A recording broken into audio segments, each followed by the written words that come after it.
Amarillo College. First of all, I want to thank my colleagues on the board for taking time out today and coming to this very important special meeting. So thank you very much. Also want to thank the audience members who are here. We appreciate your interest and involvement in what happens here at Amarillo College. It is Amarillo's college after all, and so we appreciate your support here in being here tonight. Before we get into public comment, item number 2, I'm going to ask Mark White, our counsel, to talk about item number 3, which regards our procedural changes. I want him to clarify some things before we get into it, and then we'll go back to public comment. Mark? Okay, thank Oh, you. and by the way, I didn't even listen to my own advice, and that's if you want to speak, mash the button. So if you want to be heard, mash the button. Okay, thank you. So you can see that item number 2 is public comment. Item number 3 is a procedural change regarding public comment. It seems to be the fairest thing to do to describe this procedural change, and before taking action on that, actually have public comment on both agenda items. So we will seek public comment on this procedural change about public comment, and then we'll also seek public comment on item number 4 if anybody has any. So we won't take action right now on the public comment change, but I'm going to describe it for us. Public comment is addressed in the internal operating procedures of the Board of Regents. It's been the same way for many years. And I want to introduce tonight not a new, but an updated procedure for seeking public comment. As you know, this is a special meeting. We've always allowed public comment at our regular board meetings. We've not consistently allowed public comment at special meetings, except for hearings like tax hearings and budget hearings and that kind of thing. This updated procedure will be that we will allow public comment both at regular meetings and special meetings. The difference being that public comment at regular meetings will be like an open mic concept. That is, you can speak about any topic of public interest. Public comment at a special meeting will be limited to agenda items on the special meeting. We have, for many, many years, required people making public comment to fill out what we would call a blue card.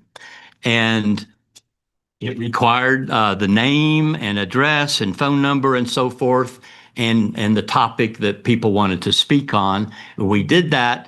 I've always done that to keep an orderly meeting, so the chair of the board knows who to recognize on the floor, and so for our minutes and so forth, to keep an orderly meeting.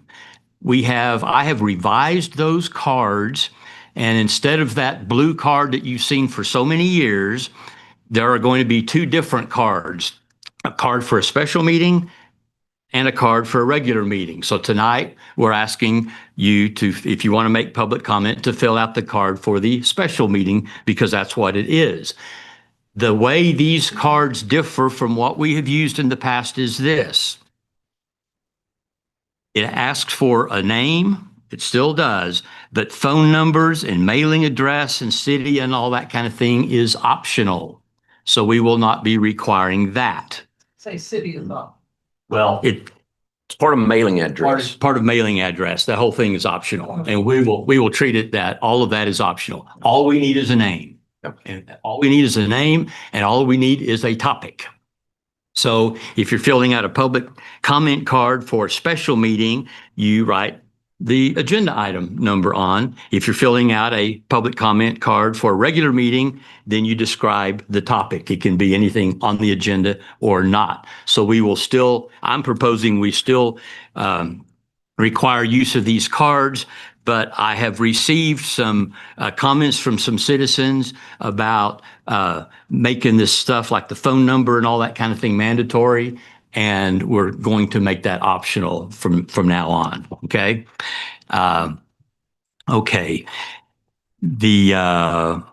Chair will continue to read the instructions before public comment that he's always read, with a few little changes. Of course, it won't talk about a blue card or a green card or yellow card. It will talk about these regular and special meeting cards. And the instructions that the chair will read will simply say that this is a special meeting and you can address the board on a posted agenda item, and you need to fill out a comment card and hand it to our marketing and public relations people, and the remarks are limited to 3 minutes and some other things. It also has the instructions that because of open meeting laws, the board cannot discuss a non-agenda topic. Okay, they may, but they're not required to respond to something that's on the agenda. And so those will follow about the same that we have been doing in the past.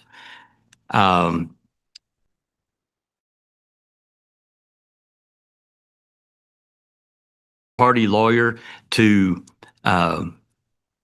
review this entire process. And I have an opinion letter from a lawyer in town who has reviewed it, is familiar with it, has researched the law, and has written us a letter opining that this process is certainly constitutional and proper. And so I'm going to propose that this is the process that we adopt tonight. And I think that's all the points I wanted to make. Let's see. Yeah, so we just need to be sure that we use the right card, regular card, special meeting card, and that kind of thing. But we will still require the use of that card. It'll just be a little bit more, a little friendlier. It won't require as much information. So with that said, I think the time to do now would be for the chair to solicit public comments on either agenda item of 3 or 4. Yes. And then we will consider item 3. But we want public comment on both of these before we consider them. So, Mr. Chair, if you would read the comments or the instructions for the special meeting, then we will proceed like that. We will do so. And we want to make sure that everyone understands we have proposed these changes, these procedural changes, to make it even easier for people to make public comment. I think there was some discussion that we were trying to chill free speech. Absolutely. That's not what we're trying to do at all. So we want to make it absolutely clear that Amarillo College invites public comment, and we appreciate public comment. At this time, we are going to go into agenda item number 2. As this is a special meeting, anyone may address the board on our posted agenda items only. If you wish to address the board, please fill out a comment request card and hand it in to one of either Kim, to hand it to Kim if you have not filled one out already. So is there anyone who needs a card? I have 3 cards already. And so if during this comment period that people are making public comment, you would like to make public comment, we can get that card to you at that time. Okay, so I would like to recognize the first public yes. Whole thing. Oh, everything? You need to read the whole instruction. Oh, okay, okay. But it says if 1 or more have filled out a request.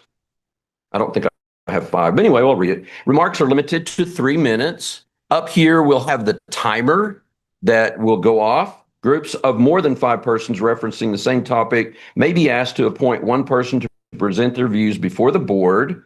Because of open meetings laws, the board may not discuss any topic not on the agenda and therefore will not respond to any remarks related to non-agenda items. The board may, but is not required to respond to agenda-related items. If your comment addresses a concern or complaint about a specific college employee or student, such complaints must be timely filed through the formal grievance process under college policy. If you have not attempted to solve a matter through the grievance process, you'll be directed to the appropriate policy to seek resolution and may bring the matter to the board at a later meeting. At this time, I now recognize Craig Gaultier, who will be speaking on agenda item number 3. Mr. Gaultier, thank you for being here. Thank you. Can you hear me? Craig Gaultier, Amarillo, Texas, Amarillo College alumni. I just wanted to speak on the public comment period mainly because. Okay. Did you already hear all that? Yeah. I really just, I'm so thankful that y'all allow public comment period. First of all, you don't have to by law allow public comment period. But one thing that I really was kind of disturbed about in the last meeting that happened with the big incident, as I like to call it, is that we don't have to be adversarial. Your public is not here to fight you. I mean, believe it or not, that 3-minute time that we have, we actually might have a good idea. You know, we might actually tell you something. You're doing great. You know, you're doing awesome. I love Amarillo College. Or we might have some constructive criticism of how we could improve something.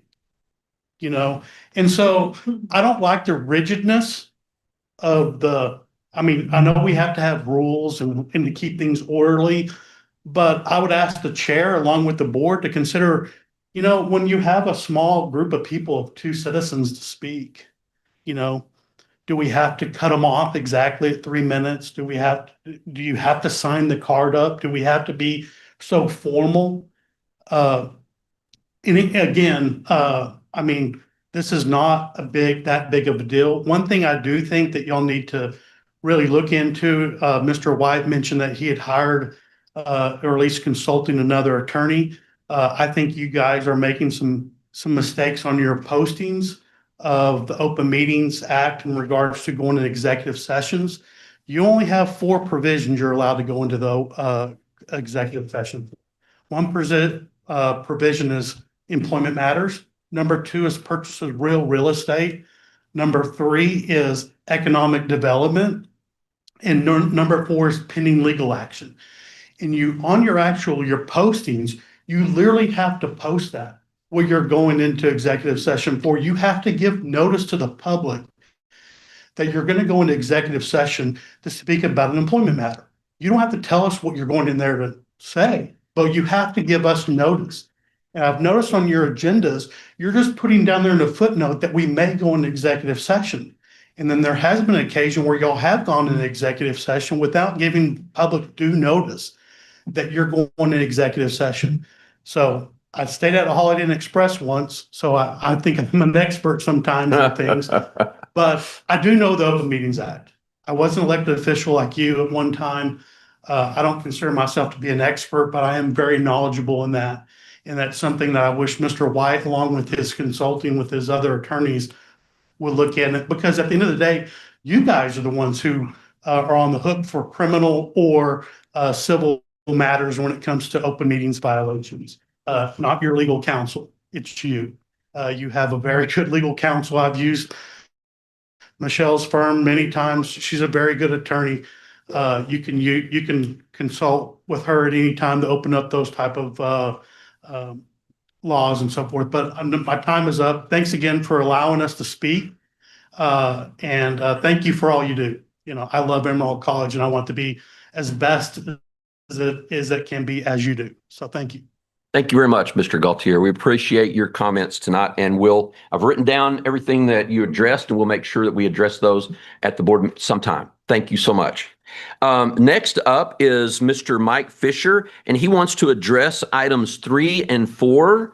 And so, Mr. Fisher, I can add 3 plus 3. So you have 6 minutes if you would like to spend, you know, we're not going to do 3 and 3, but you have 6 minutes to discuss both of those. I do have a handout, and it's not part of the topic, but I just want to hand you these first. Okay, yeah, pass those out, and then we'll get to the It mic. doesn't have to do with the agenda, so I won't talk about that. Okay. It's just something that, like, Okay. brief for the board members to chew on, and Okay. maybe for the next meeting, we'll talk about it. Some of the things that were just discussed, and when we first walked in, it really seems like there's a lot of things that are being done out of line, like changing the card. You guys are supposed to talk about that. I mean, you guys should talk about it and go, hey, do we even need a card? What should we change? But it's already been deliberated. There's no deliberations that are supposed to be done outside of this board. So policy changes like the card. And I think it sounds like you're trying to make a good effort, but it sounds like some of the decisions are already being made. Like, this is the card I hope we adopt. This is the things we're gonna do. I mean, those were pretty deliberate. The things that he was talking about were pretty deliberate, saying that this is the way it's going to happen. So I think you guys should consider like all different options and not just one card, and maybe just let people talk, because what's it going to hurt? And I think you guys need to talk more. I mean, we were at the meeting today at the Parks and Rec, and there was discussion the whole time between the public, the whole meeting, and it was great. And that Open Meetings Act doesn't restrict you from talking to us. It restricts you from deliberating about things that aren't on the agenda. You can discuss anything. And it's about deliberating and making decisions that aren't on the agenda is more what the Open Meetings Act is. I'm going to skip back and forth since I have 6 minutes regarding John Betancourt. It's the innocent until proven guilty thing. I hope you guys aren't going to get rid of this guy and judge him before he's judged. And I'm going to leave it at that. And regarding last week, this is on the agenda. Hear me out. I'm not trying to trick you. Tonight, I'm proud to present the very first Take It in the Gas award. And this is for your chairman of the board, and for Mr. Barrett. And it says, a high honor reserved for those who demonstrated bold, unapologetic leadership. In this case, silencing the public. Some leaders build bridges, others throw them off the bridge during public meetings. For excellence in public relations and crowd control, Mr. Barrett, you've earned this trophy. I printed this for you just today. I'll leave it right here. Mr. Barrett, between silencing the public, expanding leadership during a financial crisis, and volunteering Amarillo College as the rescuer for the museum in Canyon. Remember you said that on your social media page? You said AC to the rescue. I have a feeling you're going to be getting more of these awards in the future. I look forward to presenting them to you. Thank you. Thank you very much. All right. And next up, we have item number 4 to be discussed by, is it Jeannie Arndt? Okay, Jeannie Arndt. I'm recognizing Jeannie Arndt at this time. If you would like to fill out a card, we would appreciate that. That would be great. We'll send a card back to you. Miss Arndt, you have 3 minutes and you're going to discuss item number 4. Thank you for being here. Yes, thank you. I appreciate you guys giving us the opportunity.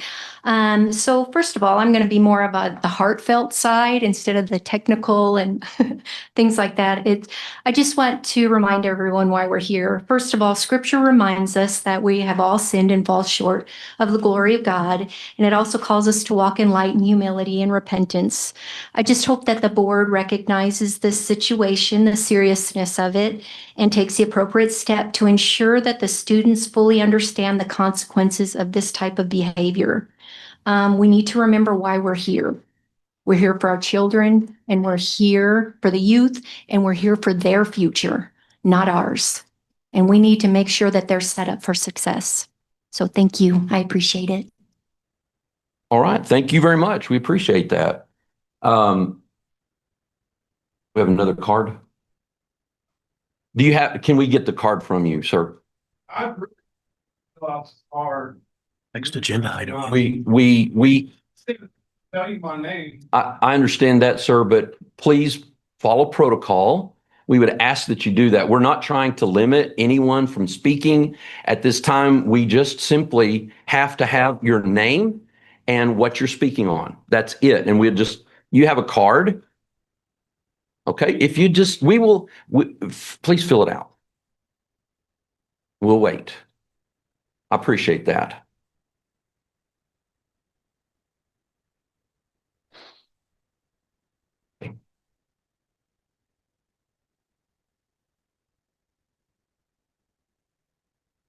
Which item are you going to be speaking on, sir? Probably both. Okay, so 3 and 4. And your last name, Adair? Ah, you know it. Yes. John Adair. Okay, Mr. John Adair is recognized at this time for 3 and 4. We will give you 6 minutes. Okay. My name is John Adair, and I think everybody here knows who I am by now, and that I'm the one that got thrown out of the last meeting because I didn't want to fill out their speaker's card. Time and time again, the Supreme Court has constantly held people's rights to speak anonymously, especially when it's political speech or redress of grievance that may not be positive of a board or a government. The Constitution has constantly upheld anonymous speech. These cards go to violate that. And last month, when I was thrown out of the meeting, House Bill 2840 that was added to the Open Meetings Act specifically gives Texans the right to speak at meetings just like this. And when I was thrown out of the last meeting, my rights were violated, constitutional rights and state statutory rights. And when they implement this card, that falls under their policy. And you cannot use, this board cannot use a policy to violate a statutory right that is given to a citizen under House Bill 2840. So yeah, I'm glad to see that y'all are making efforts to change up things. And I understand y'all want to know who's here and doing this, but a lot of people, myself partially included, don't want to give up that information, and they shouldn't have to, because it just leads to retaliation, all sorts of stuff. And I've been retaliated against. I have made speeches other places and have been directly retaliated against for criticizing someone. And that is why people don't want to fill those out. It just opens the door to a lot of stuff. And like I said, the Constitution, the Supreme Court constantly upholds anonymous speech, and I think it should be upheld.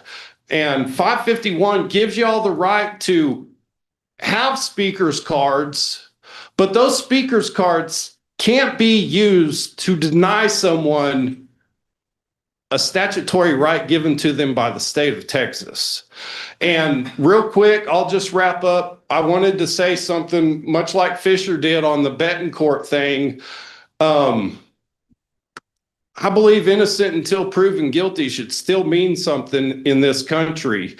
And I don't believe he's been convicted of anything yet. And I don't believe his name should be dragged through the mud or any kind of action. I mean, the DA could drop this a week from now. So whenever y'all want to talk about this, just please remember that innocent until proven guilty still needs to mean something in this country. Thank you. Thank you very much. Appreciate that. Okay, that time for public comment has ended. Now we'll go on to item number 3, which is the Board of Regents procedural change regarding public comment at board meetings. This item is placed on the agenda for the Regents to consider and adopt a change to the procedure for public comment at regular and special board meetings. The proposed procedures to be announced by the chair, along with the new comment cards, have been provided to the Regents. I think Mr. White has already given us a synopsis of the procedural changes that we are looking at tonight. And so I will open that up to the board for discussion. What's your motion, Annette?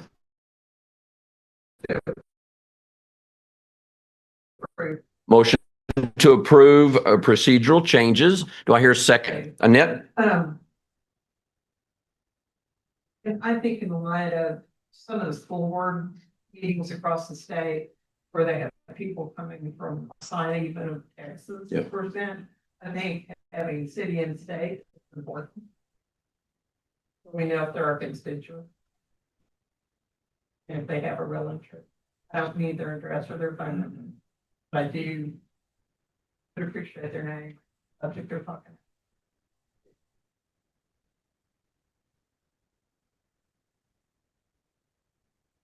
Any other comments or questions? Amendment. Well, I think the move would be to approve the process as council has just outlined, except you would move that the comment cards require city and state instead of making those optional. That's what, is that your motion? Yes, and I don't know if they would agree. Oh, thank you, sorry. Okay, so that motion has been made Okay. second. So we've amended that motion. Comments or questions? Others? I have a question. Okay. No, you got to hold it down a little bit, Peggy. There you go. Screen. Your mouth just. I know you do. Um, did this go through the Policies and Procedures Committee, or how was this written up? It did not go through the Policies and Procedures Committee. The process is generally described in our internal operating procedures, but it's never been spelled out. It's not really a procedure that would go in the Board of Regents policy manual. It simply lives in the instructions that the chair gives. That's where you see the policy is in the instructions that the chair gives. So it's more at will of the chair. Right. It is. All right. I just wanted to clarify that. Thank you, Peggy. Well, the administration brings us stuff all the time that make recommendations that may not have gone through a committee. So just, this is maybe a that we already had it in our board operating procedure. But you're clarifying that. Yeah, Because it's concerned. there's not a lot of changes from the old way of doing it, other than making the cards better and friendlier. Yeah. And I like the friendlier part. And consistently seeking public comment at special meetings on a more consistent basis. I think we should do that. Agreed.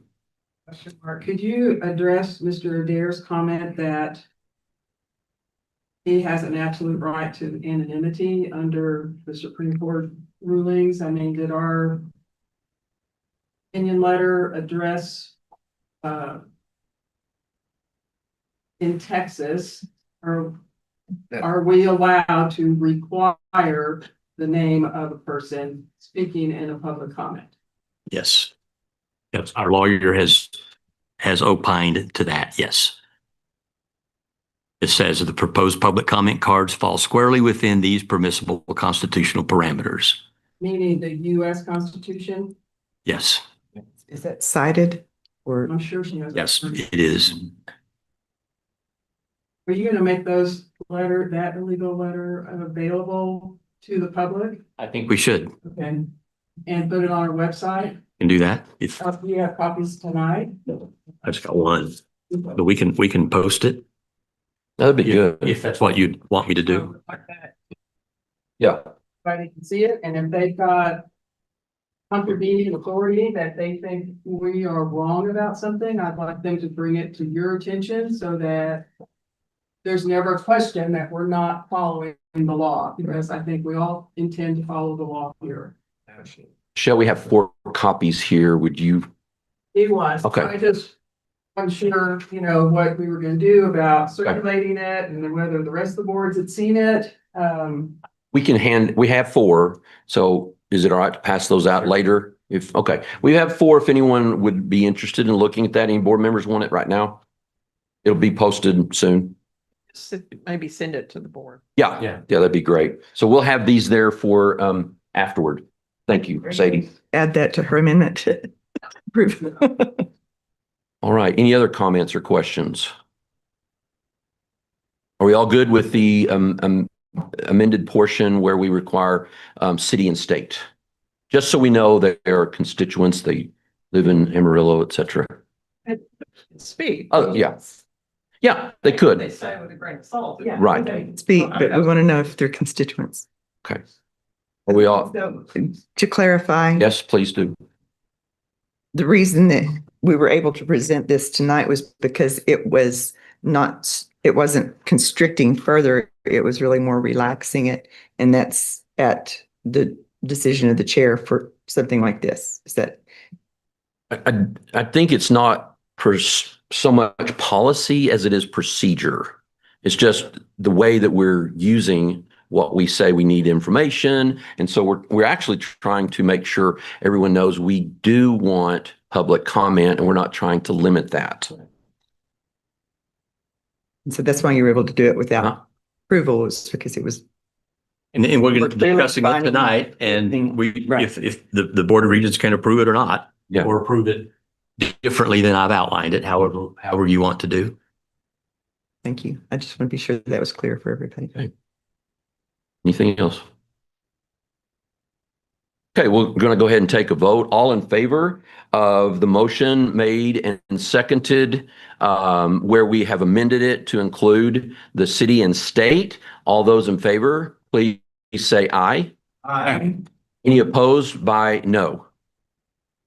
Okay, that motion carries. Thank you very much. I think to make it very clear in our records, since this pretty much lives in your instructions, that we put your instructions for special meetings and regular meetings and these cards, attach them to the minutes of this meeting Yes. so that we'll always know what we did. Should we also add them to the operating procedure? Internal operating.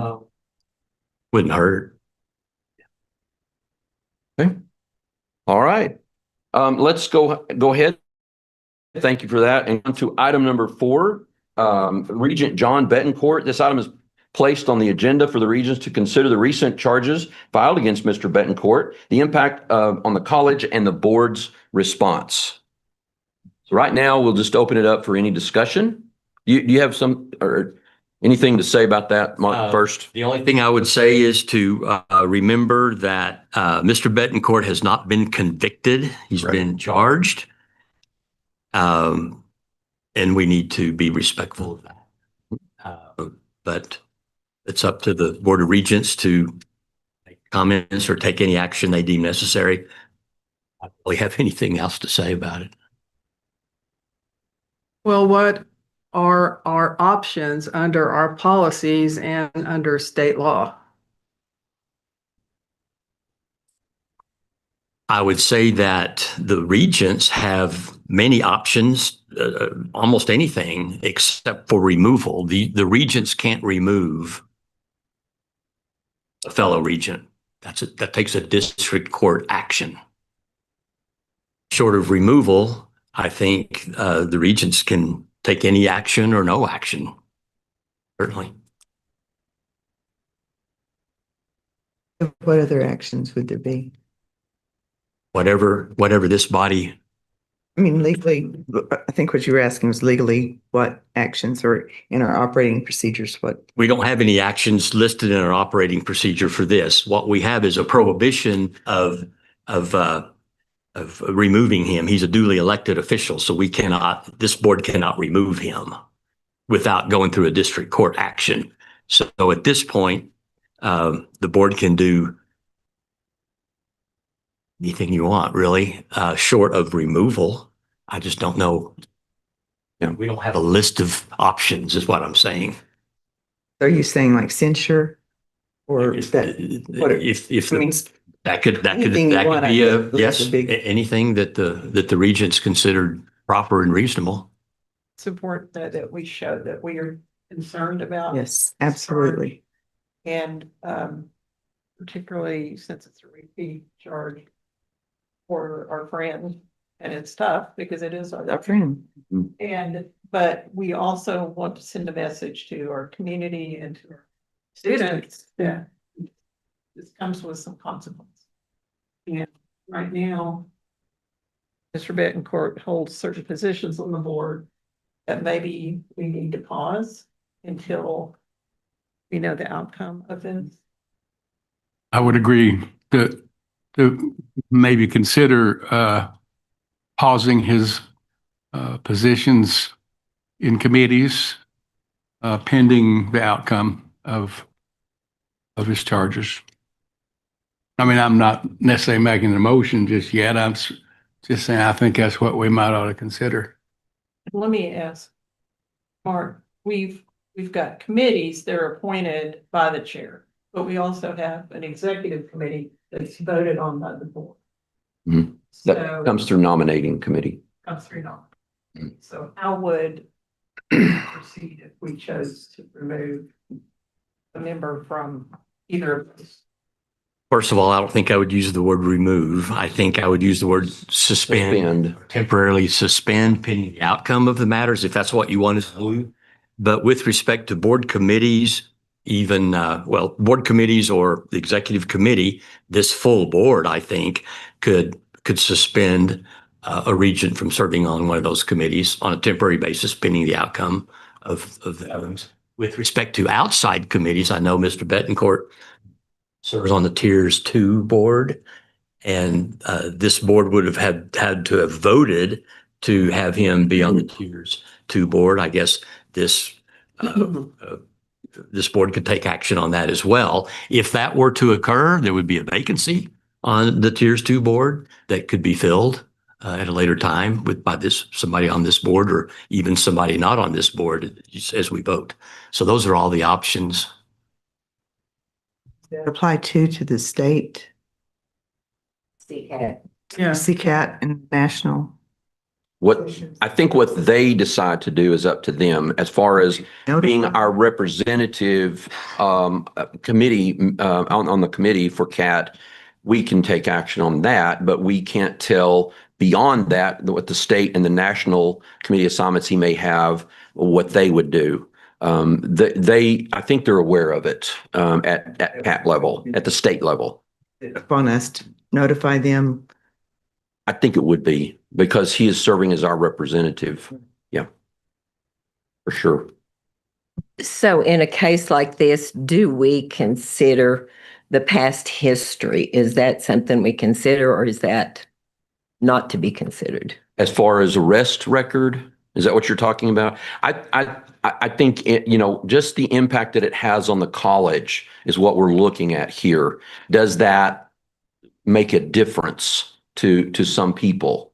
I would like to hear more about the impact it's had on the college, if we have any comments on that.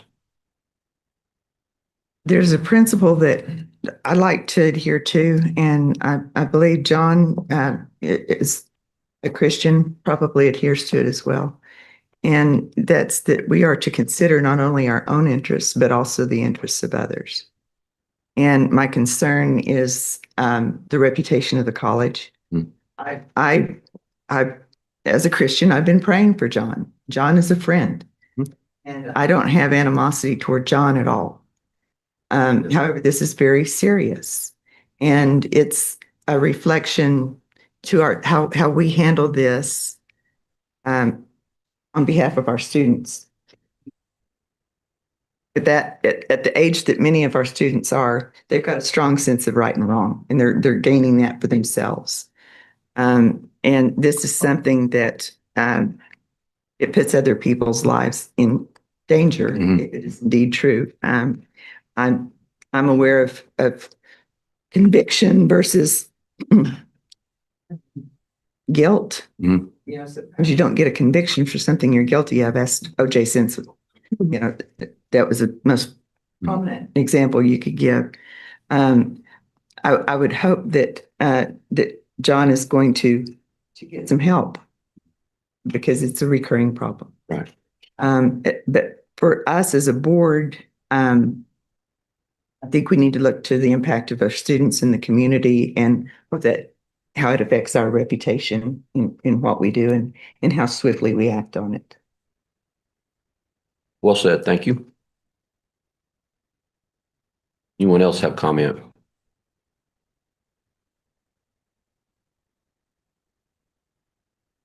I'm glad you mentioned that. He's a friend. He's a colleague. He's done good work for us. At the same time, we recognize kind of the situation this puts us in, because there is a greater expectation of an elected official who is beholden to constituents, to our college, to our students, as you've mentioned. And we can't do nothing, because if we did nothing, then that would send a bad message to our public. And we want to let everyone know that we take this matter very seriously, and we take it both singularly for this one event, and then we have to look at the past, but really just the singular event itself does reflect negatively on this represented body. And it's weighed heavily on me. As again, John's a friend. He's done good work for us. He serves on a lot of committees. He enjoys what he does. I personally think, and I sort of have talked about a suspension, because as public comment was made tonight, innocent until proven guilty. And we would not remove Mr. Betancourt. We would suspend at this time while he's handling all of the legal matters that he's got to handle. To me, that is the choice that I would make. You need a motion to that. I would need a motion, or I need someone to, other comments. Is there anyone else who has a differing opinion or further that? I have a question. Okay. So what kind of time are we looking at? I haven't been involved with the courts. How long does it take? Forever. Sometimes it takes forever. Yeah. I just wondered about how long until I mean, who knows? Convicted or not. Who knows? It may take a while. The judicial process sometimes moves a lot slower than we would like. And so we don't know. We don't know how long that would be. He would still be a voting member of the board. He just wouldn't have the committee assignments that we have for him. If that's what we want to do. And I haven't spoken to John on this. I would hope that in light of where we are with the college and other issues, that John would he knows if he was drinking or not. And if he was, I would hope that he would step down to make it easier on the college, better on him. And if we can do something to help him get help, I think that's the biggest issue is solving the issues that drive the drinking. Yeah. As far as anything else going on at the college, I want to separate that out, because that really doesn't weigh into this decision. This stands by itself, if you'll allow me to say that. And we obviously don't know anything about that situation. We've all seen media. We've all had friends, I'm sure, talk to you about it and give their opinions. And it does. It is what it is, and I think we need to take some sort of action this evening. So, and I will entertain any motion anyone would like to make concerning the possible suspension of committee assignments. I think that makes sense to do that during this time. It doesn't say we say he's guilty. It just says that while this legal matter is pending, then he's removed from those assignments. As soon as it's adjudicated, then we can go back and revisit this. And depending on the outcome, make a determination at that time what we do then, because we don't know. Make that motion. I absolutely agree in innocence until proven guilty. But I think in the interest of the college, I move that the Board of Regents suspend on a temporary basis, effective immediately, John Betancourt's service on the board committees, the outside boards that he serves on as an AC representative, including tiers 2 and college-related travel, pending the resolution of the criminal charges that have been made recently. Okay. I'll second that. Okay. Thank you, Michelle, and thank you, Annette, for that. Any further discussion or questions? Clarification? Okay. All in favor of the motion, please signify by saying aye. Aye. Any opposed by no? Okay, that motion carries unanimously. We thank you so much for this difficult conversation that we've had to have tonight, but I think it is important to let our college and our community know we take this matter very seriously. We also want to let Mr. Betancourt know that we do believe in innocent until proven guilty. And so thank you for being here tonight. I will yes. I want to say one thing on John's behalf. Okay. He immediately got in touch with both Dr. Connor and you. Absolutely. And I commend him for doing that. That was the right thing to do. Absolutely. I'll entertain a motion. It's really not, I don't see it on here, but for closure this evening, adjournment. Okay, Irene, second. Anyone? Second. Okay, thank you, David. This meeting is adjourned. Thank you.